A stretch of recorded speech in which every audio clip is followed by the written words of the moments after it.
I'm Moshe, and you are listening to the Weekly Parashahcast, Season 3, the show where I read the Tanakh and provide my own interpretations of what I think it all means.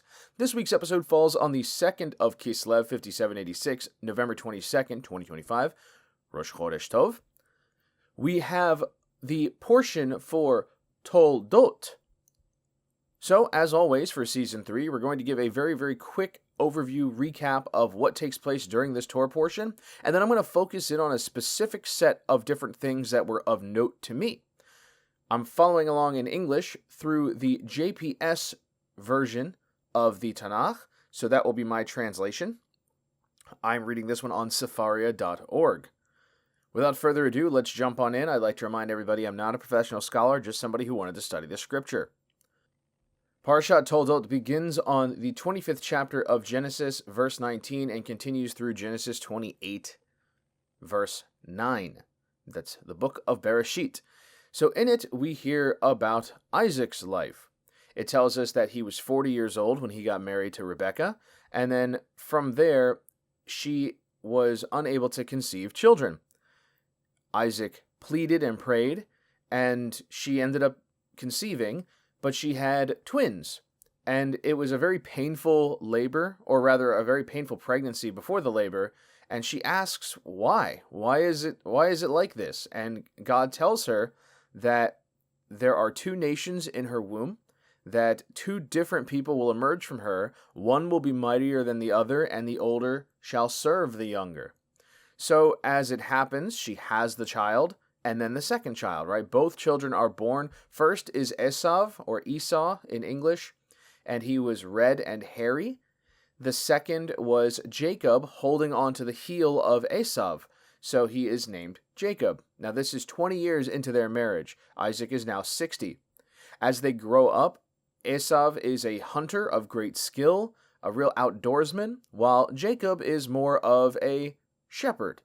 He stays at home, and he raises the flock. Much more mild than his brother.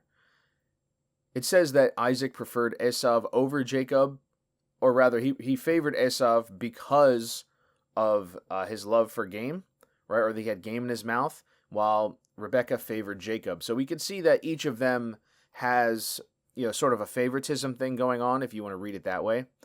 Following that, Esav comes home one day very, very hungry, and he sells his birthright for a bowl of lentils.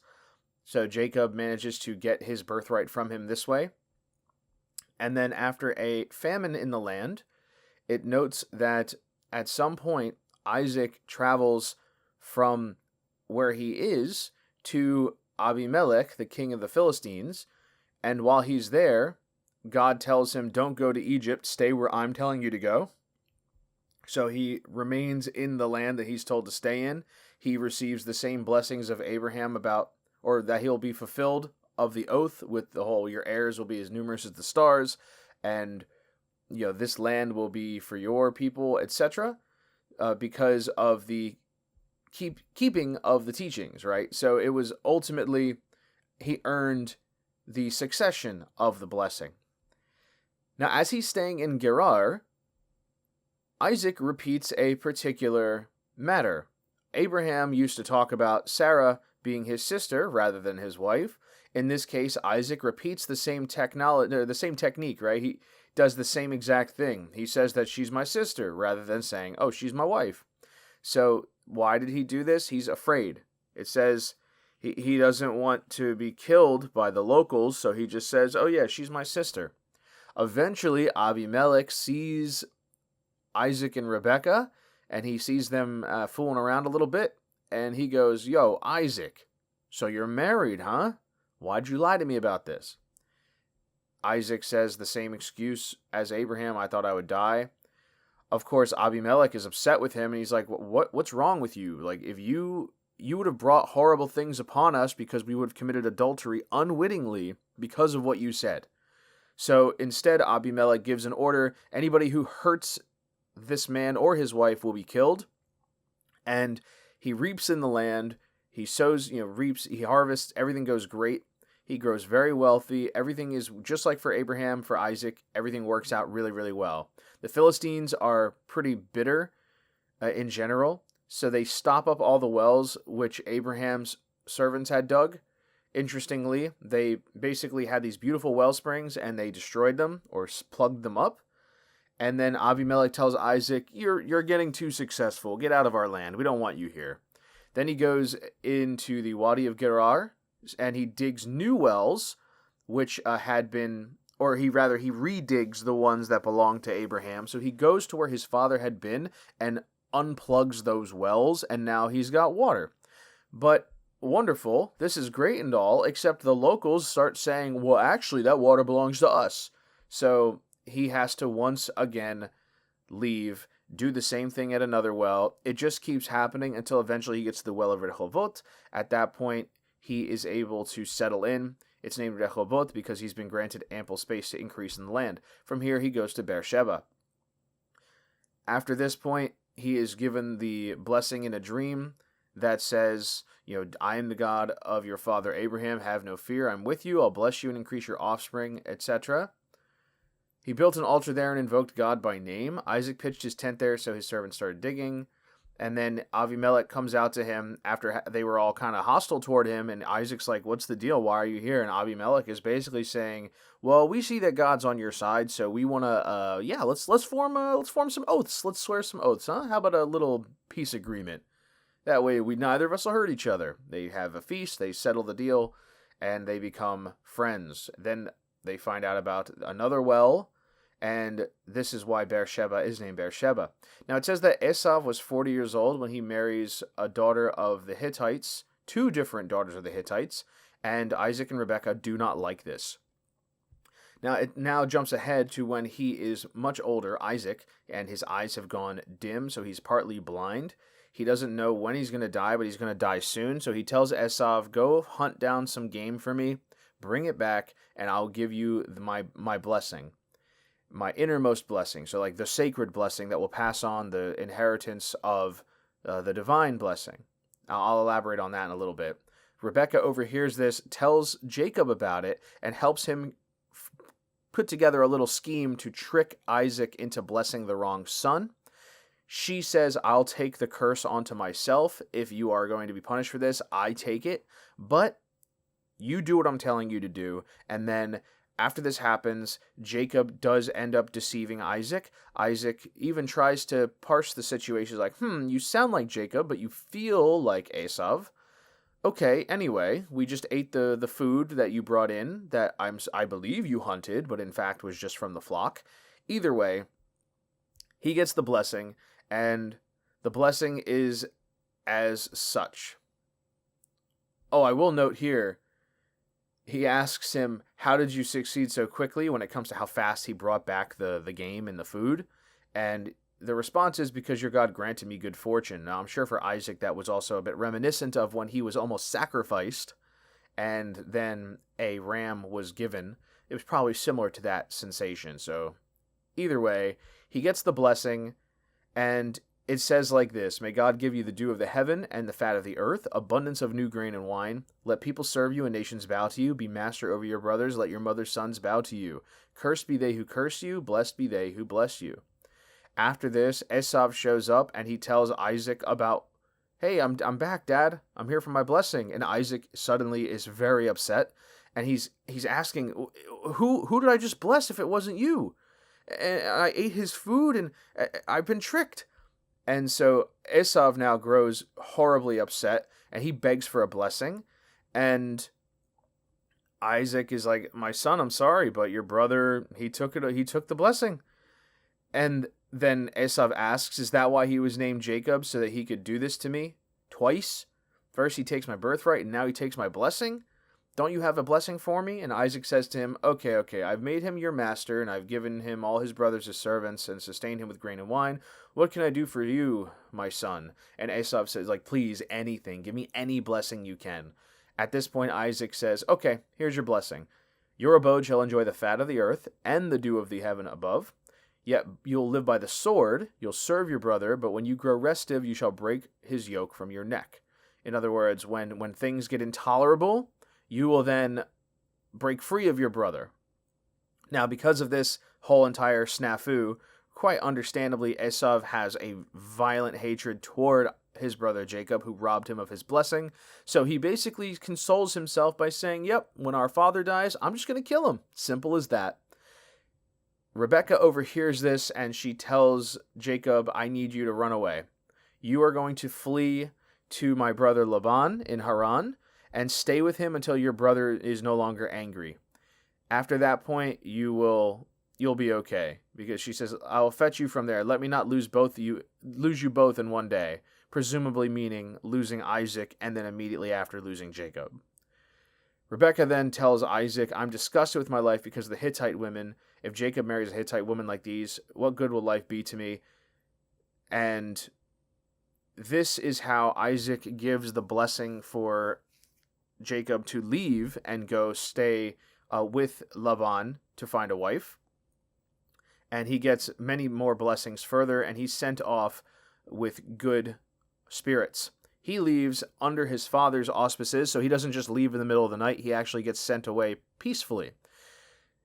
Now, with that being said, Esau also notices that this whole situation with who he chose to marry really upset Isaac. So he goes to Ishmael, the other son of Abraham. He goes to Ishmael's daughters and takes one of them for a wife. After this, we end the portion. So that was a very brief and casualized version of the Torah portion of Toldot in its entirety. You can hear the full episode in the Toldot episode of Season 1, or you can hear the full Parsha, but we're going to go ahead and jump in and focus on the specific parts that I wanted to talk about today. And once again, thank you for sitting through the brief summary for those who just needed a refresher. It is not your usual stringent breakdown. You'll get that in Season 1 episode of Toldot. The thing I wanted to focus on today has everything to do with Isaac's choices and what they resulted in when it came time for blessings for his children and deception.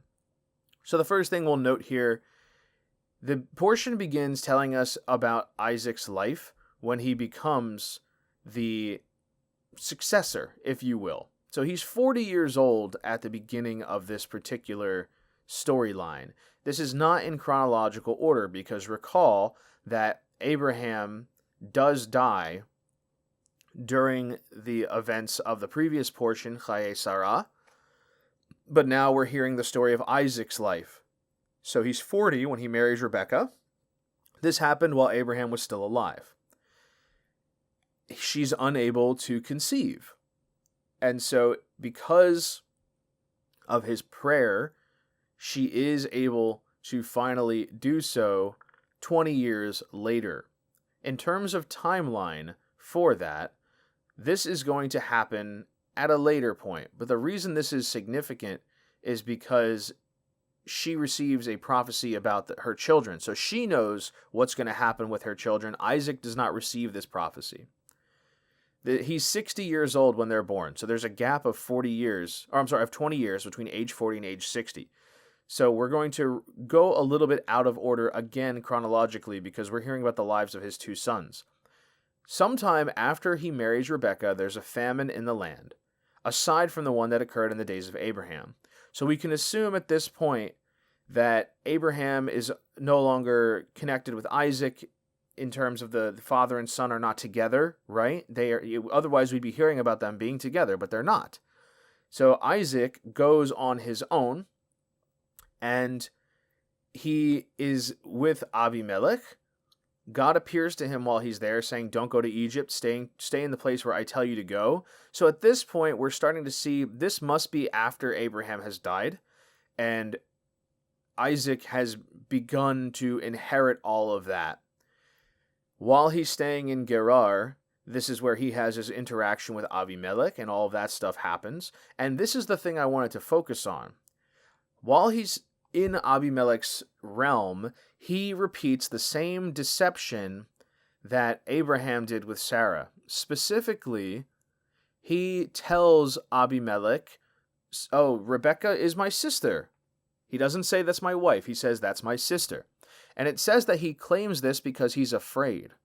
Well, that certainly is upsetting because if he's afraid, that means he doesn't have faith, right? if he was totally faithful and had total emunah, total belief and faith, then he would be totally trusting and safe and not afraid. So the fact that he was afraid means that he still harbored doubt in his heart. He has not fully accepted the truth and strength of God in this situation. Now, we could say that perhaps Abraham set the stage for that by doing the same thing previously. It's interesting, isn't it? If Abraham was supposed to be of perfect faith, why would he bother doing that in the first place? Well, Isaac has done the same thing, and this could be considered a pretty significant failure on both of their parts, because they fail to completely trust in God and put their wives through this ordeal. The deception here is why Isaac, I think, deals with some contentions in the time following. He was dishonest, and now as a result, the people around him, they might not hurt him, but they don't like him. And let's be honest, why would they like him? He just tried to trick them in such a way that could have caused them great despair, and it didn't happen, but it could have happened, and they're aware of this. So that would be a good reason that they're not friendly toward him, aside from the fact that they fear how successful he constantly is. We can believe that it's very likely that Abraham's death happens right around this time specifically, because it says that at one point in Beersheba, he has a vision of God that tells him, I am the God of your father Abraham's house. Fear not, for I am with you, and I will bless you and increase your offspring for the sake of my servant Abraham. So we can assume that this might be the moment that Abraham had just recently died. The blessing now fully falls on Isaac. At this point, he is able to accept it. Because remember, it tells us that after Abraham had died, Isaac and Ishmael bury their father, and then at some point, God blesses Isaac. Well, this is that happening now. So perhaps before the famine here, where they go and they leave, Isaac buries his father alongside Ishmael, and then they leave and go on this journey where he arrives before Abimelech. Following this, he receives this blessing, and now he understands, okay, God is with me. Why does he have this kind of fear? Well, Abraham did not give him the blessing while he was still alive. So only up to this point in time did Isaac finally transition from being a guy who believes in God to a guy who's formerly been told by God, I'm blessing you 100%, don't worry about anything. So that may explain why he chose to lie. But that doesn't mean the lie is excused. Let's go ahead and slide on further. We're not going to be talking much about what happens there again. Instead, we're going to be talking about Isaac being deceived. So what's the deal with that? This is a pretty heinous thing to happen. But there are a couple of justifications that we can see for why this had to happen to Isaac. The first of them is, of course, remember, Jacob is showing up, Rebekah, the wife, is telling him, I'm ordering you to deceive your father and take the blessing from him so that Esau will not get it. I want you to be the blessed child. She does know the will of God, after all, based on the prophecy she received earlier on. She kind of has to do this. Isaac doesn't know about this. Nevertheless, he's been tricked. So he's put in a position where he is blind, right? His eyes cannot see. His eyes have grown dim. He's deceived. Avimelech was in the same position. There is a Torah commandment that says do not put a stumbling block before the blind. As far as Abimelech was concerned, he was blind to the nature of his relationship, of Isaac's relationship with Rebekah.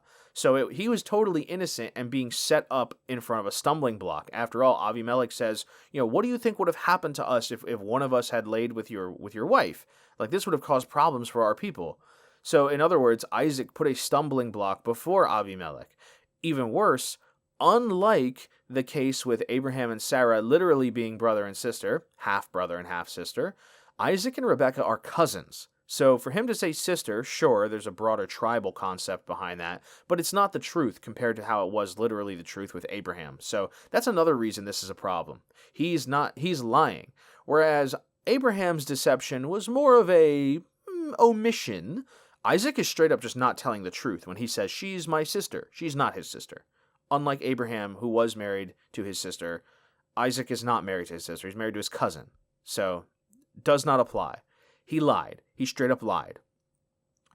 Now, that's exactly what happens to him. Jacob lies to him.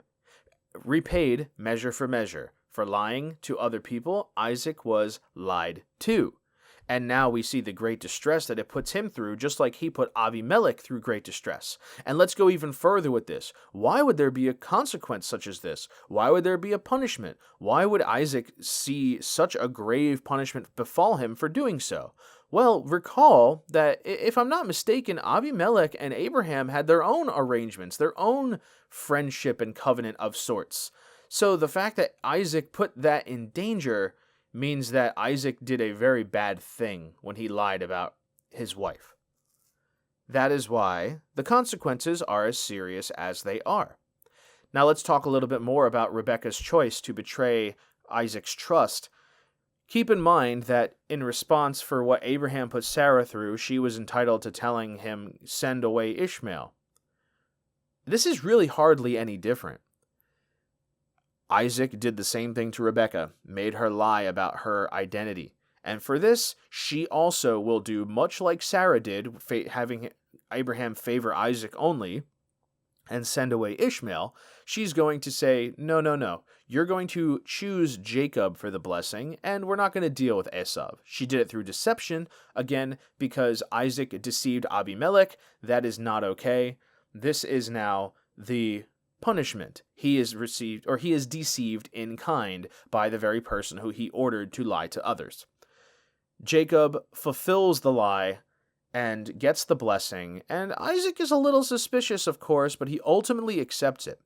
And we can see that when Esau comes back and Isaac realizes what's happened, he's trembling and greatly upset by this. So I think it's fair to say he never saw through the ruse entirely. He believed sincerely, even though the voice was weird and the circumstances were different. He still ultimately chose to bless the person who claimed to be Esau.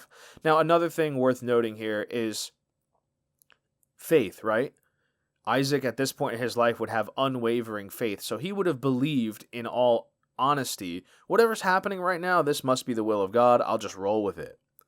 And that's why things go the way they go. That being said, it says that he is greatly frightened and trembling. He's upset, right? Why is Isaac upset? Well, maybe he's concerned. I'm not going to insult Esau by suggesting that maybe Isaac's afraid of him, that he now found this out, because I don't think that's the case. Esau does not at any point turn on Isaac in such a way to suggest that he doesn't love and at least respect his father, right? He chooses to cry and so on and beg his father for an additional blessing. And we see here, this is where things get kind of beautiful about showing us how much Isaac really loved Esau, is that he gives him a contingency where he will be blessed. Yes, you'll serve your brother, but there will be circumstances where you overpower your brother, where you break free of your brother. So Isaac really looked out for Esau as best as he could. But I want to bring a very interesting point here. I brought this up in the previous episode when I was talking about Ishmael and how, or even further back, I was talking about the sons of Noach, right? So the first was blessing the sons of Shem. Shem is blessed to receive the blessing of God, basically. So just like the one that Jacob just received, Shem will have that blessing. Then Japhet, he receives a blessing to be great and mighty, and he will dwell in the tents of Shem. Then there was the third son, Ham, who did not get such a blessing. So here we see that there are two blessings that can be given to two sons. And the same is true with Yitzchak, Isaac, and Ishmael. There were two blessings, right? One was blessed to also have a great success. The firstborn, Ishmael, was blessed, but then Isaac was given a different blessing. Either way, both sons were blessed. And so because he understands this, Isaac is able to give two blessings as well. Very similar, the first blessing is like that given to Shem. That's the one that goes to Jacob. The second blessing, more like that of Japhet, given to Esau. So with this, he has successfully blessed his two sons. He has managed to save his son from receiving no hope. And we see here, there's something very beautiful about this. At the very end, we learn that Esav will ultimately understand the circumstances when he hears about how much these Hittite women are afflicting his parents. He goes and takes a wife from Ishmael, and with that we kind of see that Esav does grow spiritually. And it's interesting because if we can assume that there are similar blessings going on, or blessings of all sorts going out and about and around, we can almost mix and match, because we talk about who's going to be serving who, right? So Ishmael did not get a blessing that says you'll serve Isaac. He didn't get that blessing. Ham had a curse placed on his son Canaan, and he would be a slave to his brothers, which sounds similar to what's happening to the children of Esav. And we've got Japheth, you'll live by the sword. So it's interesting. Esav and Ishmael seem to be very similar in nature in a lot of ways. And to their credit, I mean, they're strong men, they're capable men, they are competent men. They may or may not be holy men. There's not really a basis to say that Ishmael did not have a holiness about him, and certainly Abraham loved him very much. All we just hear is that he was a rowdy man, right? He was a rough man who would fight with his brothers. So, in this regard, Esav and Ishmael have much in common. Back to the whole deception thing, this was unfortunately how it had to go down. Rebekah knew the prophecy and she would fulfill it, so she ensured that things went the way they were supposed to go. Furthermore, sending off Jacob to go get a wife from her brother's children, and having Isaac bless him on the way to go do so, means that he leaves with the auspices of his father. Esav learns about the circumstances and basically, okay, I need to go get a wife that will actually be pleasing to my parents. And so we see that Esav is improving in his holiness. Indeed, the blessings he received and the humility he received probably from all that happened are of note. About Jacob, he's going to go on his own little soul-searching journey here, but it's clear that his is a life of cunning, guile, and struggle. From the moment he was born, he was struggling against his brother and holding on to his heel, and now we will see how that manifests in his life as he continued onward. All in all, I thought the whole entire subject of deception, people have often asked about this. Why did Jacob lie to Isaac? Why would Rebekah betray Isaac like this? Well, her reasons are good. She's making sure that the blessing that was given to Jacob before he was born, saying that he will rule over his brothers, this was something she had to ensure happened. Furthermore, her justification to make sure that Isaac would be the victim of a great lie was the fact that he lied to Abimelech and made her lie. Now she makes Jacob lie, and she has the courage to say, I take the curse upon herself. She took the curses that would have gone to Jacob for his deception upon herself, because this is how important it was to her. She refused to let this not come to pass. It was now or never. She took her action, and because of her continued behaviors, this also leads Esav to marrying an appropriate wife that won't have the same problem. So all in all, do we excuse her choices? Well, Jacob does indeed go through a lot of hardship over the next 20 years of his life. So we won't pretend, and beyond that too. So we won't pretend that he got out of this scot-free. From the moment he started, it was conflict with his brother. And with that, with being cunning and having guile, he does something very wrong here. He still gets the blessing, but what he did was simply wrong. It's a tragedy. In many ways, it's a tragedy. Isaac should never have lied about things with Abimelech. He shouldn't have. He should have just been faithful and said, this is my wife. I am the son of Abraham. If he had said that, that might have been enough. Be like, whoa, Abraham? Doesn't Abimelech have some kind of covenant of some sort with Abraham? Doesn't he have some kind of an arrangement with Abraham that they would be good to each other? So that would be all he needed to say. But instead, he chooses to do the other way, which is through deception. And because of that deception, he brings this curse upon himself that he would be repaid for that deception in equal measure later on in life. So, moral of the story, don't be a liar. It always comes back to get you. Hashem Elohechem Emet. Ours is a God of truth. So stick to the truth. If you have to lie, simply say, I'd prefer not to answer that question. If you can avoid lying by simply choosing not to answer, that is way better than the choice to lie. Even if it's a matter of life and death, sure, lying is approved in those matters, right? If it must be, but try to find the way that you can avoid it, because lying is just simply not the way. It is not the way of God.